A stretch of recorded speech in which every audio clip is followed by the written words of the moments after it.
हम लिखेंगे अवतल दर्पण और उत्तल दर्पण के उपयोग। पहले हम लिखेंगे अवतल दर्पण के उपयोग, ठीक है। चलो लिखो अवतल दर्पण के उपयोग।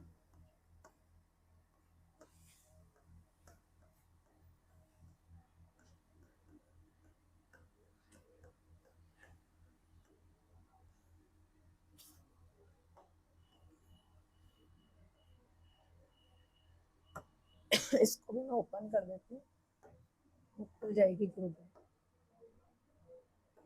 चलो ये हो गई है ओपन, देख लेते हैं। एक मिनट, पूरा होगी कि नहीं, जो मुझे दिखाना है वो तो ओपन हो गया। चलो ये टेबल मुझे दिखानी थी आपको। ये तो वो नियम है जो हमने पढ़े थे कि मुख्य अक्ष के समांतर जाएगी तो फोकस से गुजरेगी, है ना। ये वो नियम है। और वो जो 6 कंडीशन अपन ने किए ना वो ये देखो, पहले फोकस पे बना, सी और एफ के बीच में बना, फिर सी पर बना, फिर इधर अनंत और सी के बीच में बना, फिर अनंत पर गया, है ना, मिला ही नहीं था ये। फिर ये पीछे बढ़ाया था, यहाँ दर्पण के पीछे बना। अच्छा, इसका जो कंक्लूजन है ना वो यहाँ पीछे लिख के दे रखा है यहाँ, वैसे आगे होना चाहिए ना। चलो देखो, ये टेबल हम पहले पढ़ते तो आपको बिल्कुल भी समझ में नहीं आती, लेकिन अब हम पूरे कर चुके हैं, आप पढ़ो इसको। यहाँ पे बिंब, बिंब मतलब होता है वस्तु, बिंब मतलब वस्तु, प्रतिबिंब मतलब इमेज। यहाँ पर बिंब की स्थिति, बिंब की स्थिति मतलब वस्तु की स्थिति, कि वस्तु को कहां पर रखते हैं। यहाँ पे प्रतिबिंब की स्थिति कहां पर बनता है, यहाँ पे प्रतिबिंब का साइज और यहाँ पर उसकी प्रकृति। अभी देखना, बिंब की स्थिति हो जाएगी अनंत पर, वस्तु रखी अनंत पर, प्रतिबिंब कहां बनता है, फोकस पर, अत्यधिक छोटा बिंदु आकार का, वास्तविक एवं उल्टा। पढ़ा है ये हमने।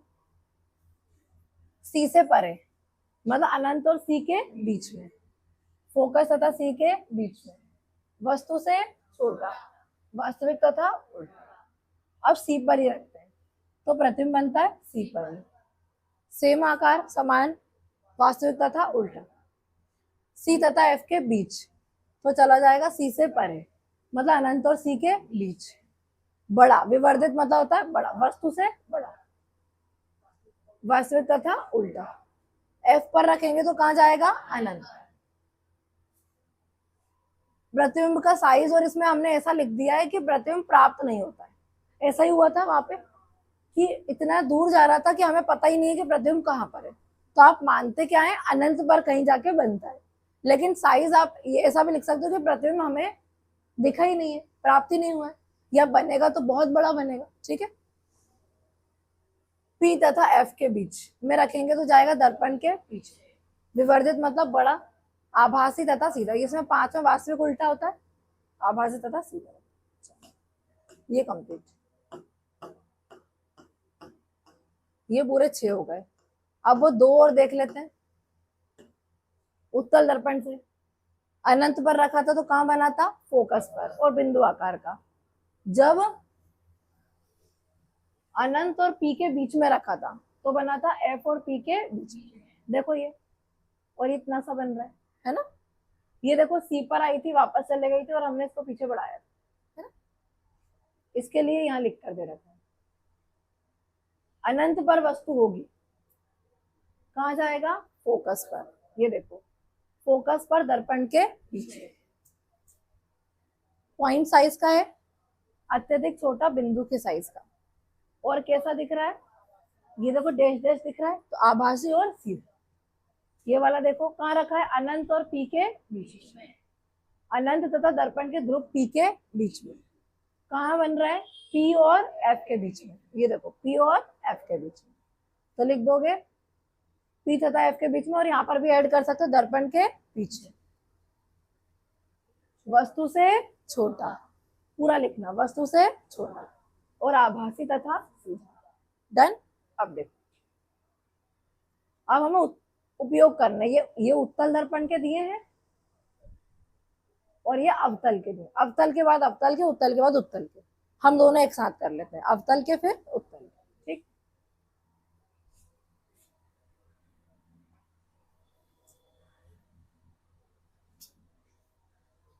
लिखो मेरे साथ अवतल दर्पण के उपयोग।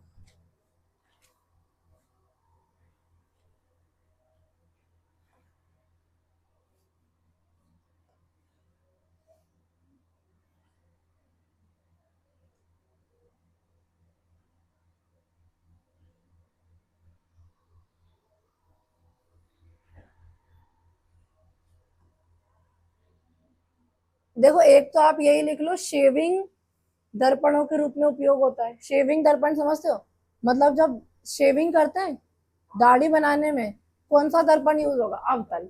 क्यों? अवतल की खास बात यह है कि वो छोटे से इमेज को बड़ा करता है, तो वो जो हेयर्स हैं वो बड़े दिखे। तो आप बोलो शेविंग मिरर्स के रूप में, शेविंग दर्पणों के रूप में।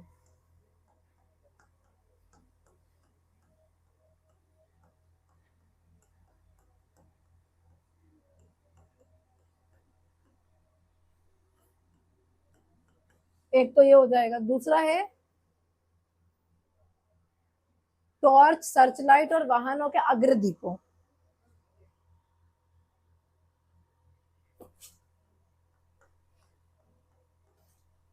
टॉर्च,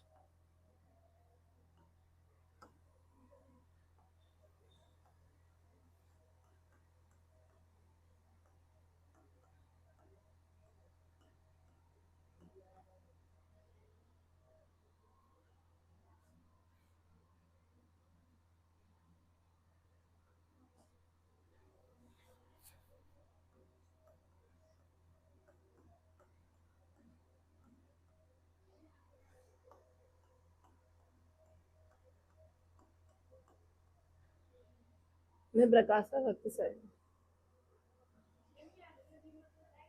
हेडलाइट, जो हाँ, हेडलाइट्स जो होती है ना उसमें होता है। टॉर्च, सर्च लाइट, टॉर्च वगैरह जो होती है ना उसमें, और वाहनों की जो हेडलाइट होती है ना, हेडलाइट लिखिए,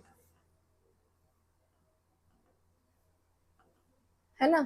तो उनके रूप में क्या होता है, यहाँ पे लिखा भी है देखो, टॉर्च, सर्च लाइट तथा वाहनों के हेडलाइट्स में प्रकाश का शक्तिशाली समांतर किरण पुंज प्राप्त करने के लिए। पूरा मत लिखो, आप इतना ही लिख लो, टॉर्च, सर्च लाइट तथा वाहनों के अग्रदीपों में।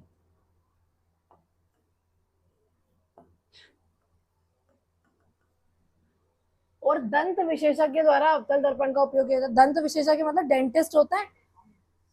अब उनको टीथ का एग्जामिन करना है, टीथ का ट्रीटमेंट करना है, तो उनको बड़ा इमेज चाहिए, है ना, तो छोटे को बड़ा दिखाएगा अवतल। तो आप लिखो दंत विशेषज्ञों द्वारा दांतों की जांच करने में।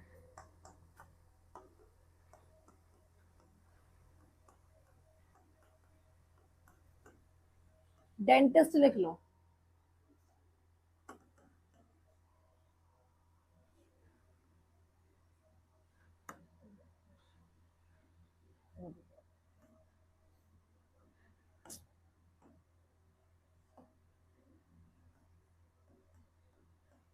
दंत विशेषज्ञों द्वारा दांतों की जांच करने में।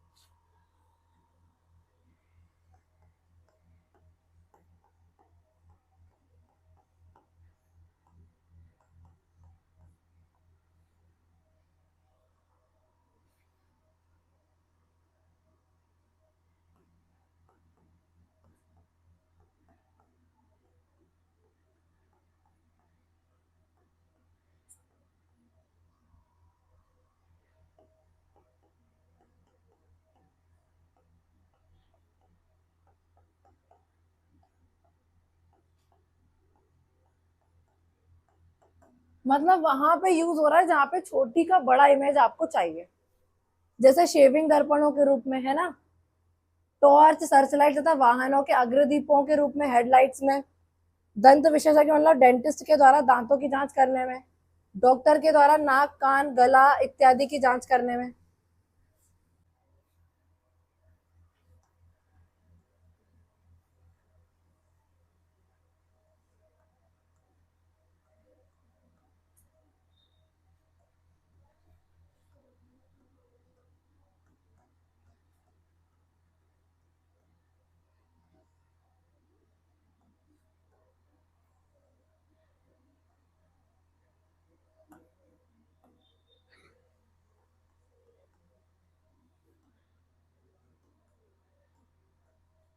अब आपने देखा है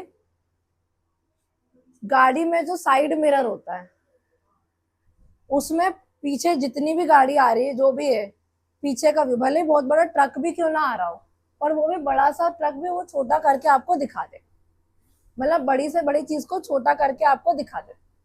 ठीक है, तो इसका मतलब ये है कि उत्तल दर्पण जो है वो क्या कर रहा है, बड़े को छोटा करके दिखा रहा है। तो जो साइड मिरर होता है ना गाड़ी का, कार का या गाड़ी का साइड मिरर होता है उसमें उत्तल दर्पण होता है, ताकि पीछे जितनी भी बड़ी गाड़ी आ रही है वो आपको पूरी पूरी उसके अंदर शो हो जाए। तो बड़ा पूरा बड़ा एरिया को उसने छोटे में ही दिखा दिया। तो लिखो,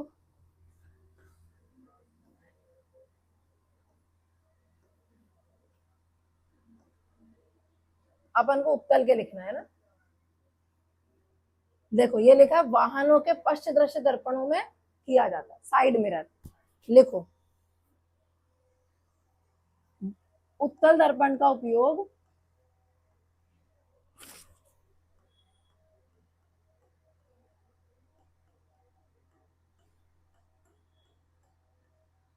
उत्तल दर्पण का उपयोग सामान्यतः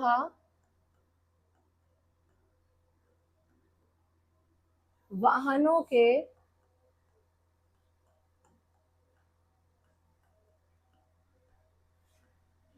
पश्च दृश्य,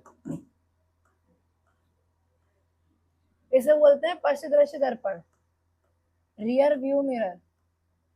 पश्च दृश्य दर्पण को बोलते हैं रियर व्यू मिरर। जो साइड मिरर बोलते हैं ना अपन, साइड मिरर को ही बोलते हैं रियर व्यू मिरर। साइड में लगा होता है, अपन देखते पीछे से गाड़ी आ रही है वो वाला।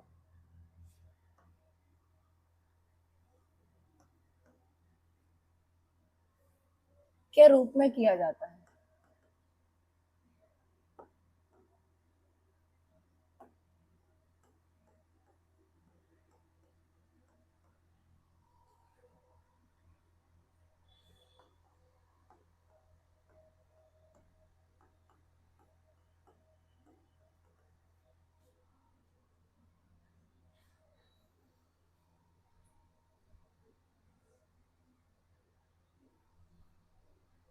और लिखो, एक हाथ और लिख लो।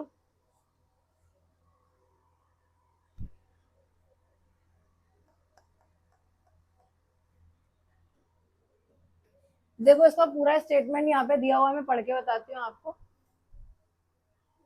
उत्तल दर्पण का उपयोग सामान्यतः वाहनों के पश्च दृश्य विंग दर्पणों के रूप में किया जाता है। ये दर्पण वाहन के पार्श्व मतलब साइड में लगे होते हैं तथा इनमें ड्राइवर अपने पीछे के वाहनों को देख सकते हैं, जिससे वे सुरक्षित रूप से वाहन चला सकते हैं।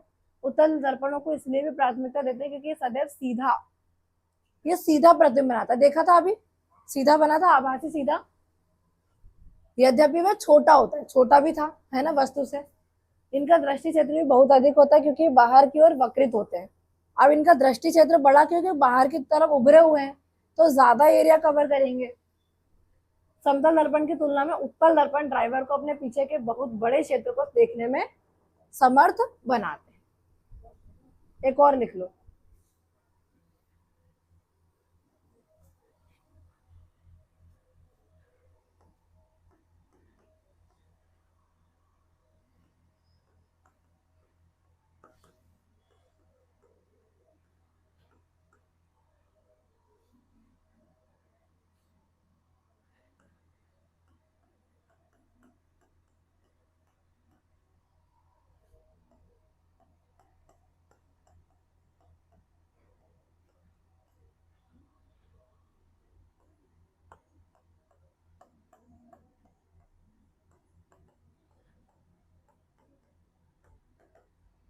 नगर की सड़कों के खंभों पर लगे विद्युत लैंपों के रूप में।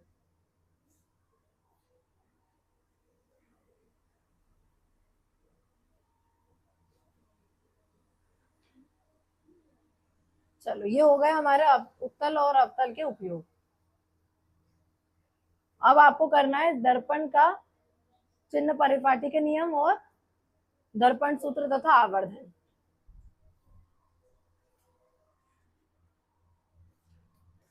लिख लो जल्दी, हो गया।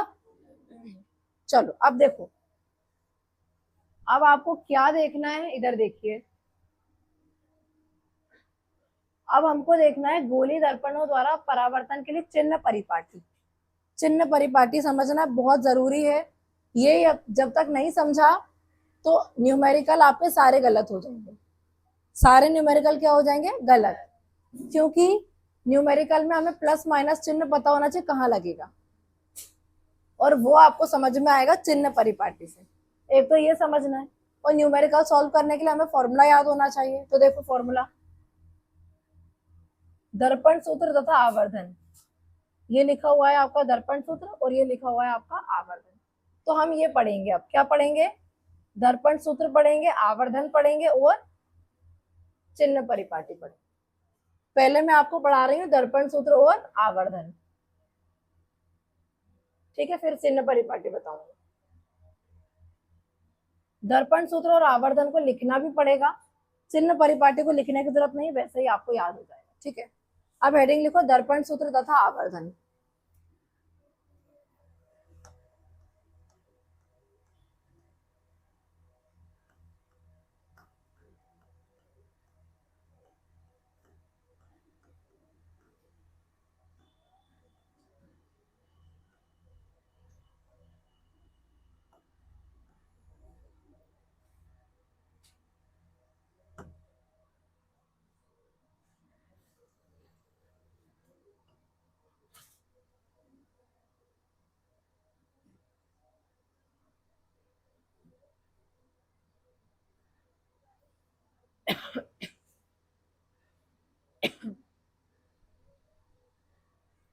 चलो अब लिखना दर्पण सूत्र और आवर्धन हम लिख रहे हैं ना, पहले अपन दर्पण सूत्र के बारे में लिख रहे हैं। किसके बारे में, दर्पण सूत्र। अब देखो गोले दर्पण के ध्रुव से वस्तु तक की दूरी जो रहेगी, अब यहाँ पे आपको दो नई दूरियां देखने को मिलेंगी। कैसे, देखो इधर अभी कुछ लिखना नहीं है, कुछ भी नहीं लिखना, बस समझना है।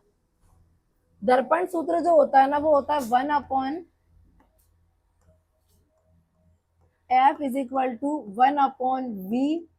Plus 1/U। ये आपका दर्पण सूत्र होता है, अभी मत लिखना। अब इसमें F तो आपको पता होता है, ये होती है फोकस दूरी। V जो होता है ये क्या होता है, U क्या होता है, ये हमें समझना है।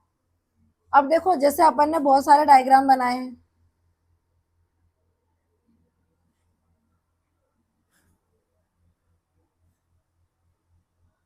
अब देखो ये वाला देख लो, इसमें समझ में आ रहा है ना, इधर साइड बना हुआ है। अब ये वस्तु रखी हुई है और ये प्रतिबिंब बना हुआ है, तो इनकी भी तो दूरियां नापते हैं ना अपन। चलो देखो, यहां तक की दूरी तो हमें पता है, स्मॉल एफ रहेगी। दर्पण के ध्रुव और फोकस तक की दूरी तो फोकस दूरी हो जाएगी। अब इनकी भी तो कुछ ना कुछ दूरियां हैं, और सारी दूरी को नापते कहां से है, पोल से। मतलब कोई भी दूरी नापनी तो पहले स्टार्टिंग पॉइंट होता है, स्टार्टिंग पॉइंट पोल होगा। अच्छा, अब वस्तु की दूरी यदि मैं नापूं तो ये वस्तु की दूरी हो जाएगी, देखो ऐसे,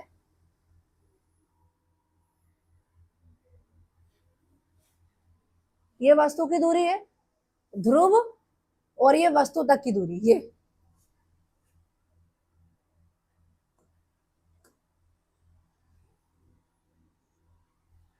ये वस्तु की दूरी है कि नहीं है। और प्रतिबिंब की दूरी निकालूं तो कहां से कहां तक होगी, यहां से यहां तक, ये होगी। आ रही है बात समझ में।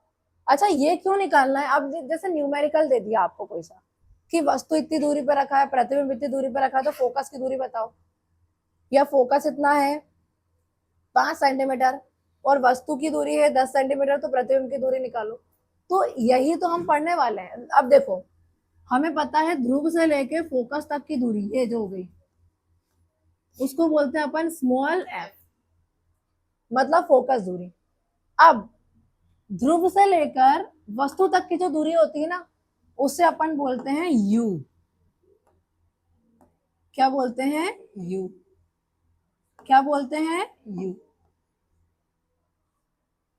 ध्रुव से लेकर वस्तु तक की दूरी को हम क्या बोलते हैं, यू। और ध्रुव से लेकर प्रतिबिंब तक की दूरी को बोलते हैं वी। क्या बोलते हैं, वी।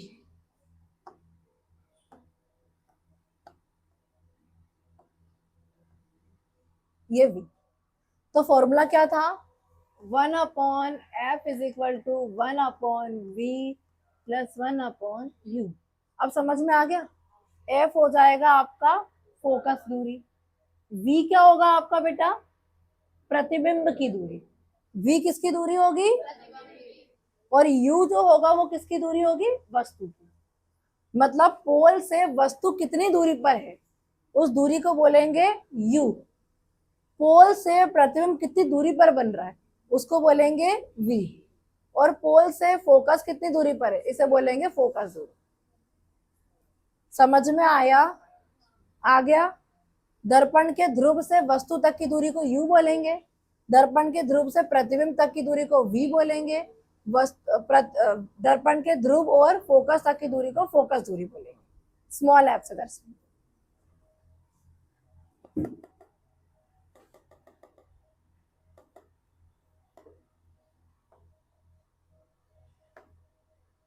दर्पण सूत्र तथा आवर्धन। अब हमें पता है गोलीय दर्पण के ध्रुव से संबंधित, गोलीय दर्पण में इसके ध्रुव से बिंब की दूरी हम लिखेंगे। देखो गोलीय दर्पण में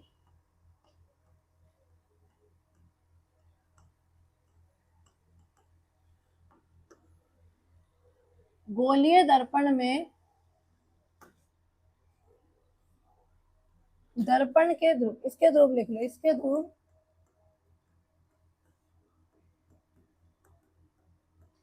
बिंब बोल रहा है, बिंब बोल रहा है तो बिंब को हम क्या बोल देंगे, वस्तु। इसके ध्रुव से बिंब तक की दूरी या वस्तु की दूरी,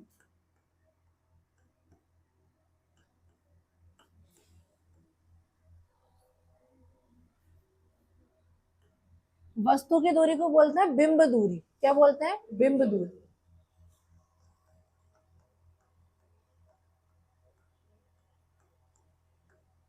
u, बिंब दूरी को क्या बोलेंगे अपन, u। गोले दर्पण से इसके ध्रुव से, गोले दर्पण में इसके ध्रुव से वस्तु की दूरी, मतलब वस्तु को हम क्या बोल सकते हैं, बिंब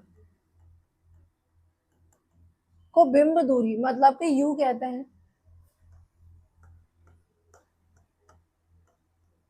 ये तो हो गया। अब प्रतिबिंब की दूरी भी होती है ना, दर्पण के ध्रुव से प्रतिबिंब की दूरी। अब लिखो दर्पण के ध्रुव से, ये तो वस्तु की बात हो गई, अब हो जाएगा ध्रुव से प्रतिबिंब तक की दूरी, प्रतिबिंब की दूरी।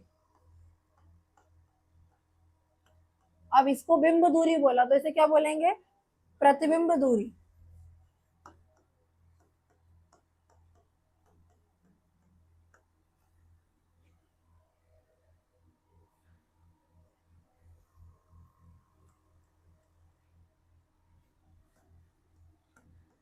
और दर्शाते किससे, v।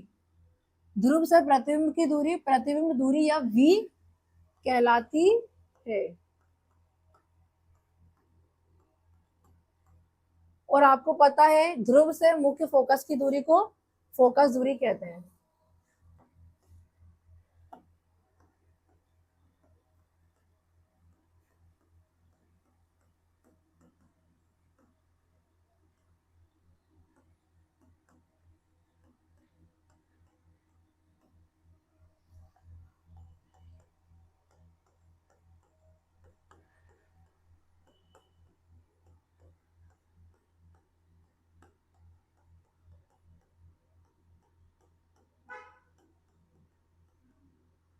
देखो अब ध्यान से,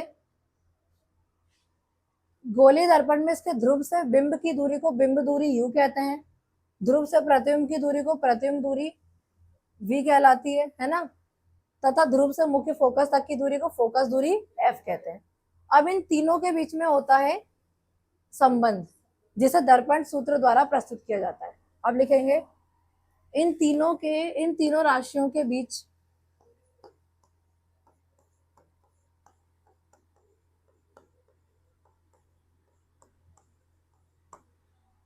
एक संबंध है।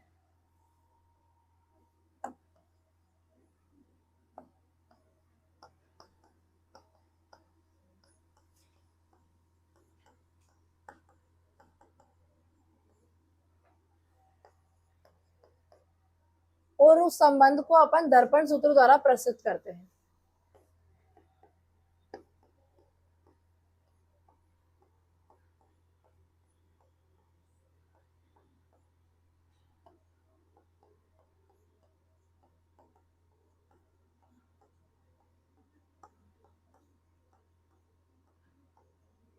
ऐसे डेश करके छोड़ दो, है ना। आप पूरा समझो पहले। गोली दर्पण में ध्रुव से बिंब की दूरी को बिंब दूरी कहते हैं, ध्रुव से प्रतिबिंब की दूरी को प्रतिबिंब दूरी v कहते हैं, और ध्रुव से फोकस तक की दूरी को f कहते हैं। और इन तीनों राशियों के बीच एक संबंध है जिसे दर्पण सूत्र द्वारा प्रस्तुत करते हैं, और वो है आपका 1/f is equal to 1/v plus 1/u। पता है ना v क्या है? v क्या है? v क्या है? प्रतिबिंब की दूरी। वस्तु कौन बोल रहा है? v है आपकी प्रतिबिंब की दूरी और u है आपकी वस्तु की दूरी। v है आपकी प्रतिबिंब की दूरी और u है आपकी वस्तु की दूरी। u वस्तु की है और v प्रतिबिंब की।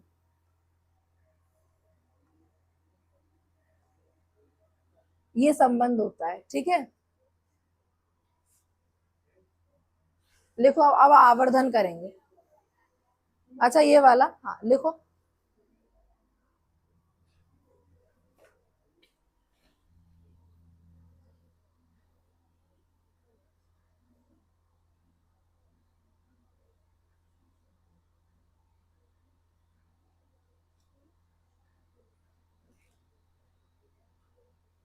लिखिए।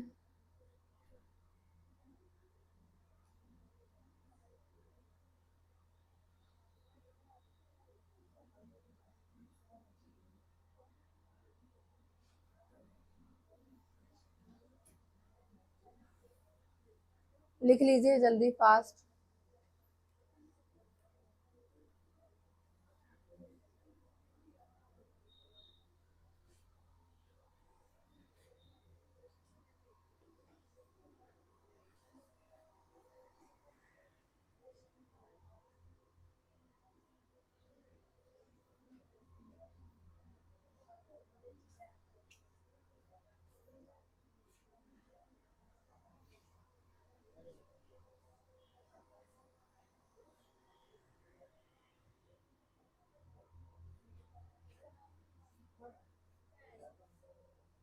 हो गया, डन। चलो ये लिखो, ये लिख लो। 1/f is equal to 1/v plus 1/u। f focus दूरी, v प्रतिबिंब की दूरी और u वस्तु की दूरी। अब आपको करना है आवर्धन, ठीक है। और एक चीज याद रखो, ये सूत्र दोनों के लिए है, अवतल के लिए भी और उत्तल के लिए भी। यहाँ पे लिखा भी है, देखो। ये संबंध सभी प्रकार के गोलीय दर्पणों के लिए तथा बिंब की सभी स्थितियों के लिए मान्य है। वस्तु कहीं भी रखी हो तो आप ये वाला सूत्र लगा सकते हो। और जब आप न्यूमेरिकल करेंगे ना, अभी करेंगे अपन बहुत सारे न्यूमेरिकल करेंगे, इसमें जितने भी मैथ्स वाले क्वेश्चन आएंगे अभी पूरे करेंगे अपन। प्रश्नों को हल करते समय जब दर्पण सूत्र u v f। अच्छा r क्या होता है? r क्या होता है? r होती है वक्रता त्रिज्या। अच्छा कई बार ऐसा होता है कि आपको f नहीं दिया होता, r दे दिया होता है। और यदि आपको f नहीं दिया, r दिया हो तो क्या करेंगे? उसका आधा कर दो, क्योंकि त्रिज्या का आधा ही तो फोकस दूरी होता है ना। आप क्या कर दो, r जो है, r पूरा होता है बड़ा और फोकस दूरी उसकी आधी होती है। तो कई बार ऐसा दिया हो, मान लो आपको ऐसा दिया है, r की दूरी 10 सेंटीमीटर है, v की दूरी 7 मान लो, 7 है, मान रहे हैं हम, बस आपको u निकालना है। तो आप बोलोगे मैम u है v है, मतलब u v दिया है, u निकालना है, ठीक है। लेकिन यहाँ तो r दे दिया, आप क्या करें? f क्या होगा? तो आधा कर दो, इसका हाफ कर देंगे तो f, तो ये f भी आ गया ना। अब आपके पास v है, f है, तो आराम से क्या निकाल लोगे? u। अब इन तीनों में आपको कुछ भी दे सकता है वो, देखो। कुछ भी से मतलब ये कि यदि आपसे बोल दिया v कितना है, कुछ है, और u भी कुछ है, आपको f निकालना है। या बोल दिया v और f दिया है तो u निकालना है, या u और f दे दिया तो v निकालना है। ठीक है, दो दे देगा आपको, तीसरा निकालना, वैल्यू निकालनी है। अभी सिखाऊंगी न्यूमेरिकल करना, अभी बस इतना याद रखो कि इस फॉर्मूले का यूज करना है। अब कैसा निकालना है वो मैं सिखाऊंगी आपको, ठीक है, पूरा उसका लोड नहीं लेना आपको। और आपको बोला है जब आप दर्पण सूत्र में u v f तथा r के मान प्रतिस्थापित करते हैं तो नई कार्तीय चिन्ह परिपाटी का उपयोग करना चाहिए। किसका? इसका। पर इसका यूज करना आपको अभी नहीं आता है, मैं सिखाऊंगी आपको कैसे करना होता है। और यदि आपने चिन्ह परिपाटी का यूज नहीं किया तो आपके सारे न्यूमेरिकल के आंसर गलत ही आएंगे, सबके आंसर गलत आएंगे। अब देखो, मैंने एक चीज आपको क्या क्लियर कर दी है कि ये दोनों के लिए यूज होगा। ये जो दर्पण सूत्र है ये सब प्रकार का दर्पण, चाहे आपका अवतल हो चाहे आपका उत्तल हो। और इसके बाद जो आवर्धन होगा ना वो भी दोनों प्रकार के दर्पण, अवतल के लिए भी और उत्तल के लिए। ठीक है, अब हम क्या करेंगे, अब हम करेंगे आवर्धन। चलो हेडिंग करते हैं।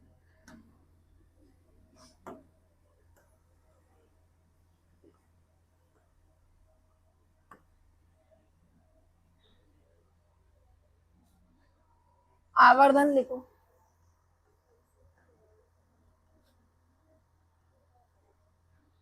एक चीज क्या याद रखनी है, दोनों के लिए हम पढ़ रहे हैं, अवतल के लिए भी यूज होगा और उत्तल।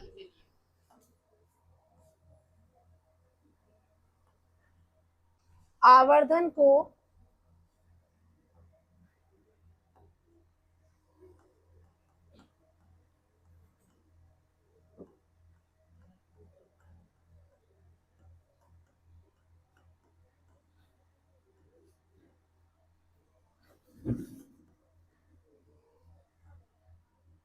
प्रतिबिंब की ऊंचाई तथा बिंब की ऊंचाई के अनुपात के रूप में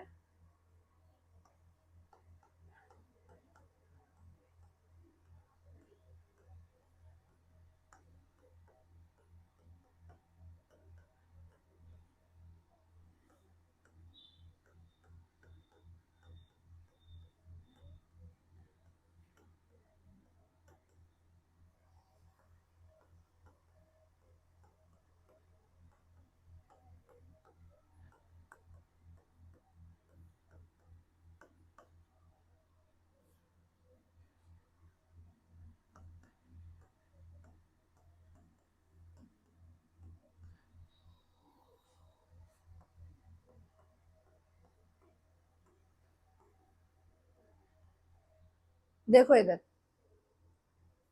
गोलीय दर्पण के आवर्धन को, अच्छा अभी तक हमने ऊंचाई की बात नहीं करी, लेकिन अब हम करेंगे ऊंचाई की बात। अभी तक हम दूरी की बात कर रहे थे कि प्रतिबिंब की दूरी को v बोलते हैं और वस्तु की दूरी को u और फोकस दूरी को f, लेकिन अभी हम ऊंचाई की बात कर रहे हैं। गोलीय दर्पण के आवर्धन को प्रतिबिंब की ऊंचाई तथा बिंब मतलब वस्तु की ऊंचाई के अनुपात, यहाँ पे लिखो अनुपात, के अनुपात के रूप में व्यक्त किया जाता है, के अनुपात के रूप में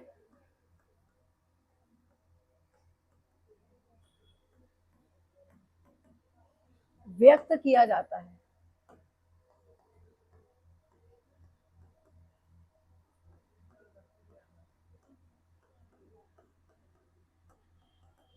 अभी तक हम दूरी देख रहे थे, लेकिन अभी हमको ऊंचाई भी देखना है, प्रतिबिंब की ऊंचाई और वस्तु की ऊंचाई का अनुपात। अब आप समझो, अभी लिखना बंद करो, अब ऐसे समझो। देखो, हम वही वाले डायग्राम पे जाते हैं हमारे, जिसमें मैंने आपको अभी दूरियां समझाई है ना, वही वाला। देखो, ए से में मेजर करेंगे तो ये दूरी है, ये भी दूरी है, ये भी दूरी है। अब मैंने बोला प्रतिबिंब की ऊंचाई और वस्तु की ऊंचाई मतलब हाइट, इस बार मैं बात कर रही हूं इसकी, ये होती है हाइट। यदि ये हमारी वस्तु है ना, और उसकी यहां से यहां तक इसको मेजर करूंगी तो ये क्या होगी, इसकी ये क्या हो गई, हाइट। तो ये हो गई प्रतिबिंब, सॉरी ये हो गई वस्तु की ऊंचाई। और प्रतिबिंब की ऊंचाई कहाँ है, देखो ये है प्रतिबिंब की ऊंचाई। तो आवर्धन में इसका यूज होता है। अब आप बोलोगे क्या मैम हम इसकी भी हाइट भी ज्ञात कर सकते हैं, तो यस, हाइट भी ज्ञात कर सकते हैं कि ये कितना बड़ा है और ये कितना बड़ा। तो प्रतिबिंब की ऊंचाई और वस्तु की ऊंचाई, ये प्रतिबिंब है और ये वस्तु है, तो प्रतिबिंब की ऊंचाई और वस्तु की ऊंचाई के अनुपात को ही हम क्या बोलते हैं, आवर्धन। प्रतिबिंब की ऊंचाई और वस्तु की ऊंचाई। अब आप ऐसे मान लो जैसे आपकी बुक में वस्तु की ऊंचाई को तो h मान लिया, पहले वस्तु होती है फिर प्रतिबिंब बनता है ना, तो वस्तु को h मान लिया, h मतलब हाइट। अब प्रतिबिंब भी तो सेम ही होता है ना, तो उसको उन्होंने ऐसे h डैश ऐसे मान लिया, h के ऊपर ऐसे डैश पॉइंट लगा के मान लिया। लेकिन इससे कंफ्यूज होते हैं इसलिए अपन दूसरे तरीके से मान लेते हैं। अपन प्रतिबिंब की ऊंचाई को मान लेते हैं, सॉरी वस्तु की ऊंचाई को अपन मान लेते हैं एच ओ। एच ओ क्यों मान रही हूं मैं, हाइट ऑफ ऑब्जेक्ट, ऑब्जेक्ट मतलब वस्तु। और प्रतिबिंब को मैं मान लेती हूँ एच आई, इससे थोड़ा ज्यादा समझ में आ जाएगा। हाइट ऑफ इमेज, प्रतिबिंब मतलब इमेज तो मैं आई मान लेती हूँ, और ऑब्जेक्ट मतलब कि वस्तु तो मैं ओ मान लेती हूँ। आया समझ में?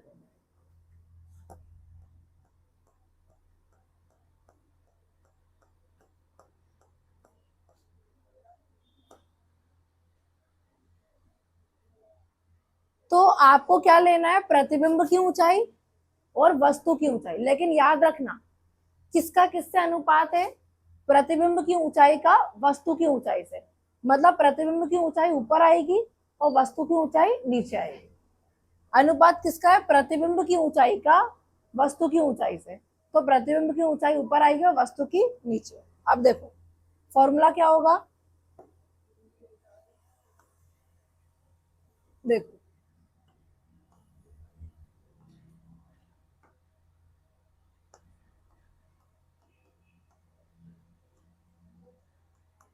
मैंने बोला अनुपात होता है किसका, प्रतिबिंब की ऊंचाई का वस्तु की ऊंचाई से। तो हम लिखेंगे प्रतिबिंब की ऊंचाई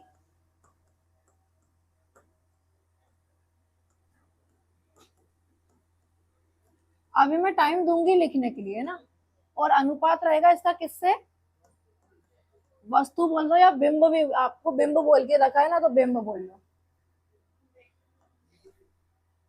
बिंब मतलब समझते हो ना,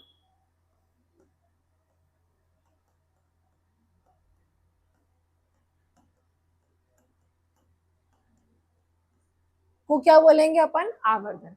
अब देखो आवर्धन को m से दर्शाते हैं, ये वाली लाइन हम यहां लिखेंगे, इसे स्मॉल m से दर्शाते हैं।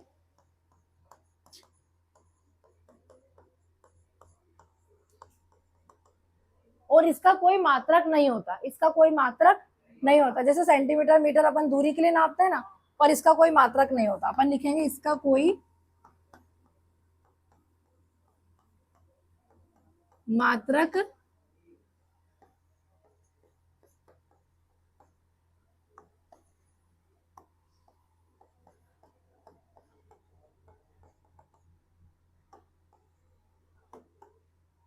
अब इधर देखो ये हो गया। अच्छा आवर्धन को किससे दर्शा रहे हैं अपन, स्मॉल m से। अब क्या बोला, प्रतिबिंब की ऊंचाई। और प्रतिबिंब की ऊंचाई को देखो मैं आपके पहले बुक के हिसाब से कर देती हूँ, फिर आपके हिसाब से अपने हिसाब से। प्रतिबिंब की ऊंचाई को उन्होंने ऐसे h के ऊपर डैश ऐसे करके माना, और वस्तु की ऊंचाई को उन्होंने h माना। लेकिन इसमें बहुत कंफ्यूजन हो जाता है, तो आप ऐसा करो, वस्तु को मान लो एच ओ लेकिन साइड में मत लिखना, नीचे लिखना। और प्रतिबिंब को मान लो h i. Height of image और हाइट ऑफ ऑब्जेक्ट। चलो अभी ये आवर्धन खत्म नहीं हुआ है, आवर्धन में अभी u और v भी आ जाता है। तो पहले इतना लिखो फिर उसके बाद हम करेंगे, उनको लिखेंगे।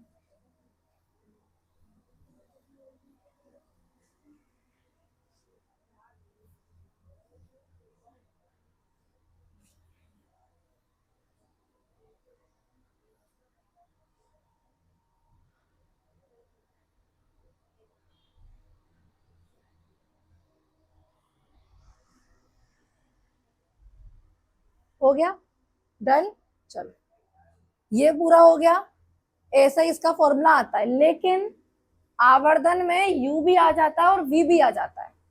u मतलब वस्तु की दूरी, v मतलब प्रतिबिंब की दूरी, तब फॉर्मूला अलग, मतलब दो फॉर्मूला हमें पढ़ना है। एक तो ये होता ही है हाइट वाला,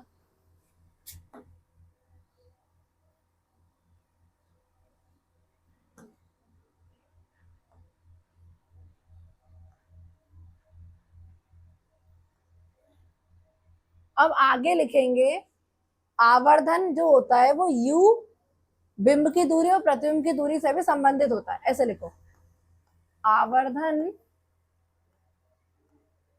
m बिंब की दूरी क्या होती है बताओ, क्या होती है u, तथा प्रतिबिंब की दूरी क्या होती है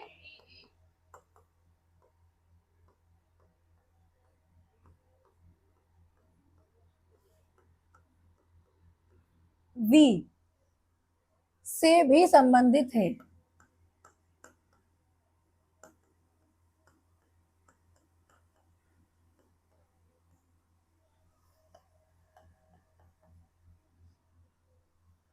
और इसे व्यक्त किया जाता है कैसे, देखो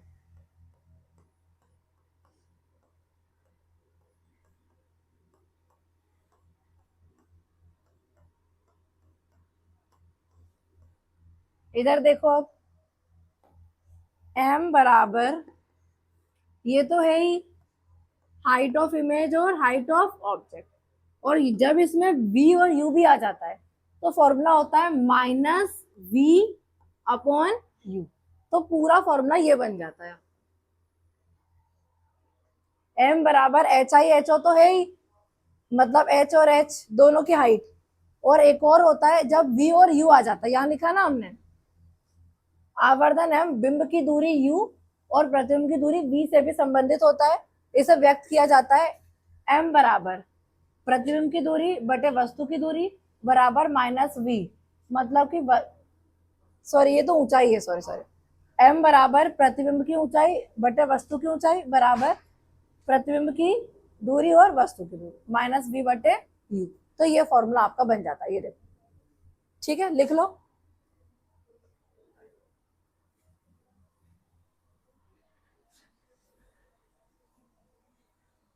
मतलब सीधी सी बात ये है कि m जो है ये इसके भी इक्वल होता है और इसके भी इक्वल, मतलब कैसे, इसको अलग अलग करके भी लिख सकते हो, देखो इधर अलग अलग करके कैसे लिखोगे, m जो है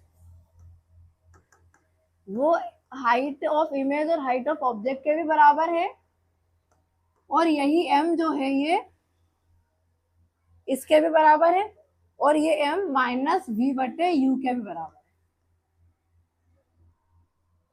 समझ में आया, मतलब आवर्धन में यदि आवर्धन निकालना है और वैल्यूज यदि इसकी दी है तो ये वाली वैल्यूज रखेंगे, और इनकी दी है तो ये वाली रखेंगे।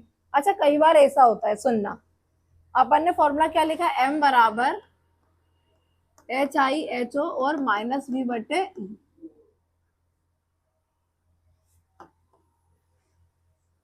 ये फॉर्मूला लिखा। अब ऐसा भी आ सकता है कि आपको फॉर्मूले में एच ओ की वैल्यू भी दी हो, v की वैल्यू दी हो और u की भी कुछ वैल्यू दी हो, और आपसे बोला एच आई निकालो, तो आप निकाल सकते हो।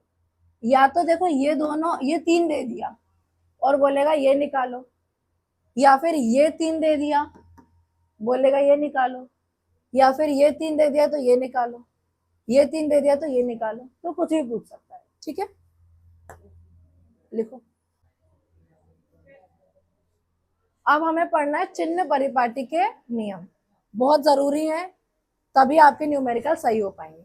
ये आवर्धन हो गया, याद रखना आवर्धन के फॉर्मूले को अलग अलग करके ऐसा भी लिख सकते हैं, ठीक है हो गया, लिखो लिखो।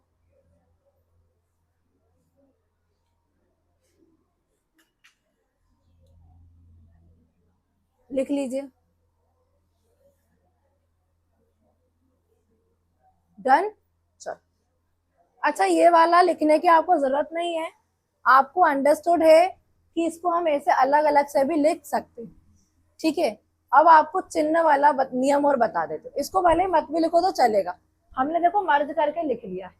अब आपको पता है कि हम इसको ऐसे अलग अलग कर कर भी लिख सकते हैं। अब देखो, चिन्ह परिपाटी के नियम समझना बहुत सिंपल है, बहुत ज्यादा, बस आपको याद रखना है कि कैसे हमें कब प्लस रहने वाला है और कब माइनस रहने वाला है। और आपको देखो मिरर फॉर्मूला तो पता ही है क्या होता है, 1/f बराबर 1/v प्लस 1/u। तो इन्हीं की तो बात मैं कर रही हूँ कि इनको कब हमें प्लस में लेना, कब हमें माइनस में लेना। अब देखो,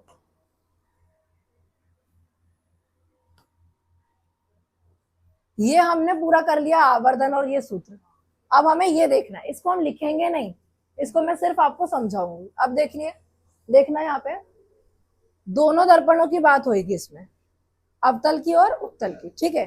गोली दर्पणों द्वारा प्रकाश के परावर्तन पर विचार करते समय हम एक निश्चित चिन्ह परिपाटी का पालन करते हैं, जिसे नई कार्तीय चिन्ह परिपाटी कहते हैं। इस परिपाटी में अच्छा ये तो आपको पहले से ही पता है कि कोई भी दूरी नापोगे तो कहां से, ध्रुव से। इस परिपाटी के में दर्पण के ध्रुव को मूल बिंदु मानते हैं, मूल बिंदु मानते हैं, वहीं से दूरियां नापते हैं। और दर्पण के मुख्य अक्ष को एक्स अक्ष मानते हैं, इसको आप एक्स अक्ष मान लो। देखो आपने एक्स और वाई अक्ष पढ़ा, ऐसे एक्स और ये वाई, तो इसको एक्स अक्ष मान लो और ये वाई अक्ष हो जाएगा। और इसको अपन मूल बिंदु ओ मान लो, जैसे आपने अक्ष पढ़े होंगे ऐसे ग्राफ पेज पे कभी ऐसे, ये आपसे ऐसा बोल रहा है कि ये क्या मुख्य अक्ष है, इसको आप एक्स अक्ष मान लो और ये वाला आप वाई मान लो, और ये है पी पोल। अब मान लो ऐसे दर्पण है, देखो ऐसे, समझ में आ रहा है, ऐसा कोई दर्पण है। और जो पी है ना, इसको ओरिजिन मानते हैं, ओरिजिन समझते हैं, जहां से स्टार्ट करते हैं अपन मूल बिंदु ओ। अब आपने पढ़ा ही होगा ये कि यहाँ पर प्लस वाली संख्या होती है, ये जैसे अपन 1 लिखेंगे तो 1 2 3 4, और यहाँ पे आते हैं तो -1 -2 -3 -4, इसी तरीके से ऊपर जाते हैं तो प्लस में होता है 3 4, और यहाँ पे नीचे -1 -2 -3 -1। तो यही तो चिन्ह परिपाटी है बस।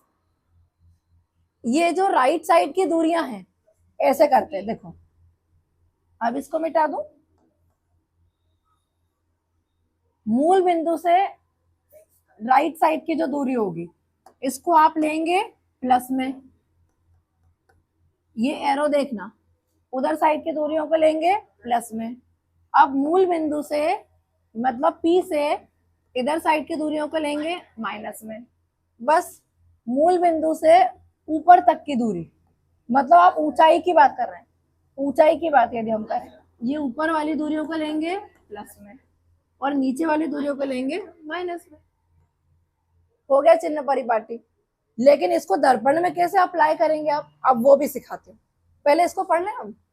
देखो यहां तक हमने कर लिया है। आप क्या करेंगे, दर्पण के मुख्य अक्ष निर्देशांक पद्धति एक्स अक्ष लिया जाता है, यह परिपाटी निम्नलिखित प्रकार की होती है। बिंब सदैव दर्पण के बाईं ओर रखा जाता है, ये तो आपको पता ही है ना बेटा, समझ लो।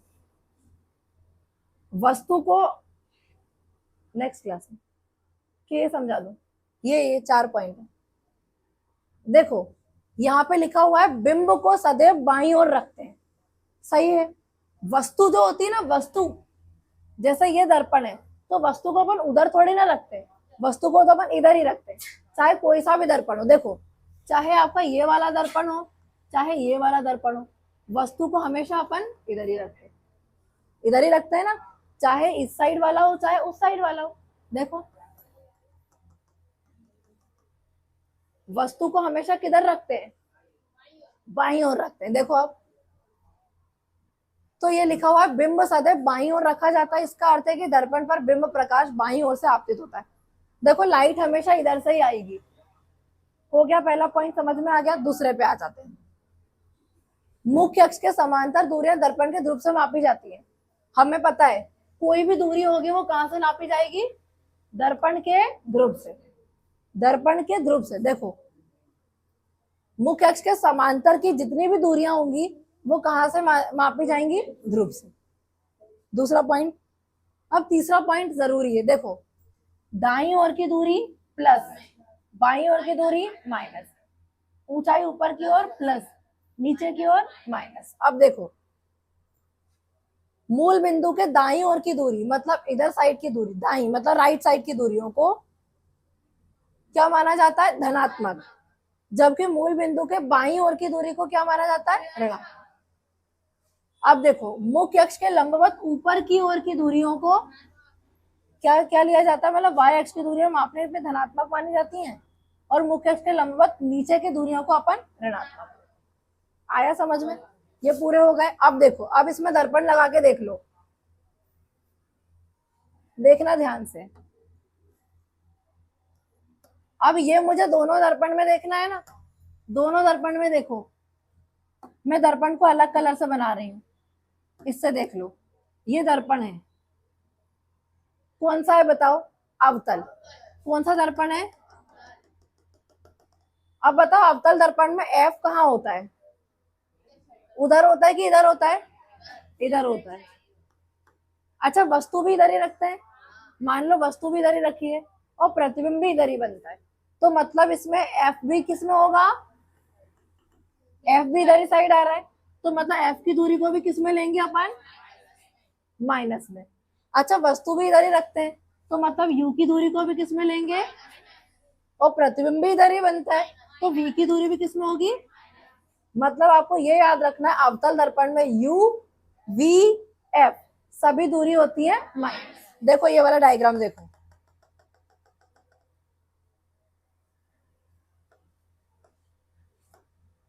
इसी से समझ लो, इससे देखो ये फोकस भी इस साइड ही है, तो ये भी किस में आएगा, माइनस में, फोकस भी इधर ही है। अच्छा देखो वस्तु भी इधर ही रखी है, देखो तो ये भी किस में आएगा, यू भी किस में आएगा, और देखो प्रतिबिंब भी इधर ही बन रहा है, तो वी भी किस में आएगा। मतलब अवतल दर्पण में यू वी एफ सब माइनस। अब उत्तल की बात कर लें,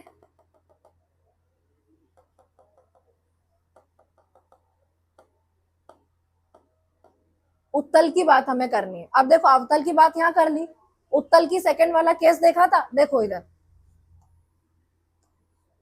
उत्तल दर्पण ऐसे में होता है। अब देखो इसमें दूरियां कैसे होंगी, सुनो आप, ये होगा एक्स अक्ष, ये हो गया वाई अक्ष। अब इसमें आप वस्तु किधर रखते हो, उधर रखते हो कि इधर रखते हो, मतलब इधर साइड आपकी कौन सी दूरी होती है, यू, और वो किस में आएगी, माइनस। और हमने देखा था फोकस किधर होता है, इधर, तो फोकस की दूरी किस में आएगी, और हमें पता प्रतिबिंब भी इधर ही बनता है, बनाया था ना, तो v जो होता है v की दूरी भी किस में आएगी, प्लस। मतलब उत्तल में सिर्फ u माइनस में होगा और v भी प्लस में होगा और f भी प्लस में होगा, आ गया। और अवतल में u v f तीनों माइनस, और उत्तल में सिर्फ u माइनस और v और f प्लस। ये हो गया। अब हम लेंस की बात अगली क्लास में करेंगे, ठीक है, इसका रिवीजन करके आना घर से, और इसको लिखना नहीं है, आप याद रखो बस। चलिए।